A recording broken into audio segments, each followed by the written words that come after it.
Bonjour, aujourd'hui nous sommes au château de Terre-Neuve à Fontenay-le-Comte, un château construit en 1590 pour Nicolas Rapin, un compagnon d'armes d'Henri IV. Et depuis 1805, cette demeure se transmet de génération en génération.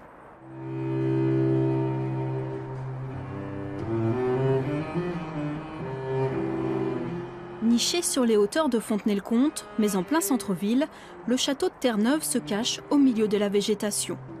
Quand la famille d'Octave de Rochebrune prend possession de ce château en 1805, il a encore des allures de logis poitevin. L'artiste collectionneur le restaure selon un idéal renaissance et romantique. Guide saisonnier, William Chevillon aime raconter l'histoire peu banale de ces lieux. Alors là, on est dans une pièce qui est le grand salon. Et dans cette pièce, nous avons des soleils qui proviennent du château de Chambord, des soleils qui évoquent Louis XIV, parce que le roi Soleil avait fait construire ses appartements à Chambord. Mais après sa mort, les boiseries ont été enlevées, envoyées dans les greniers.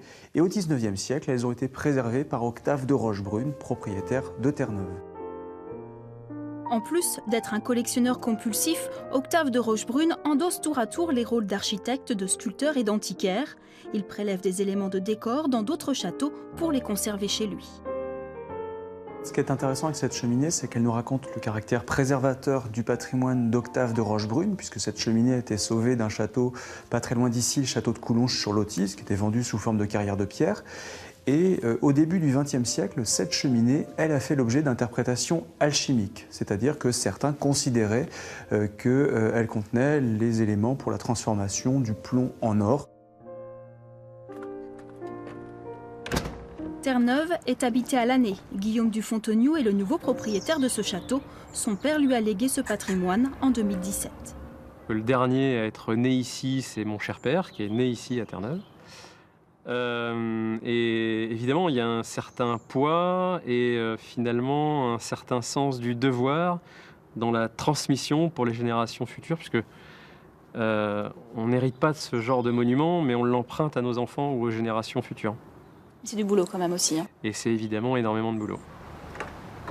Et pour faire vivre le château, il faut innover. Cette chambre à coucher, par exemple, n'avait jamais été dévoilée au public. L'idée, c'était de montrer au public le lit, le mobilier de la chambre d'Octave de Rochebrune, sachant que cette pièce de mobilier en tant que telle, aucun visiteur de Terre-Neuve n'a pu le voir avant 2018. Un musée a ouvert cet été. L'objectif, montrer toutes les collections de la famille. Auparavant, elles étaient éparpillées dans les pièces du château, comme ces mouchettes qui servaient à couper la cire des bougies pour les éteindre. Non, par contre, ce qui est intéressant, c'est que ça a plutôt bien marché de ne pas avoir trop d'objets. Tout à fait. Il ne faut pas que ce soit trop chargé.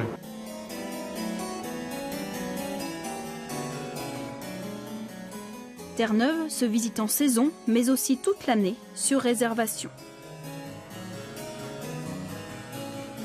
Le saviez-vous, Georges Simenon a vécu ici dans ce château de Terre-Neuve entre 1941 et 1943. Il a écrit ici plusieurs maigrets, dont Le Fils Cardinaux, dont l'intrigue se passe à Fontenay-le-Comte.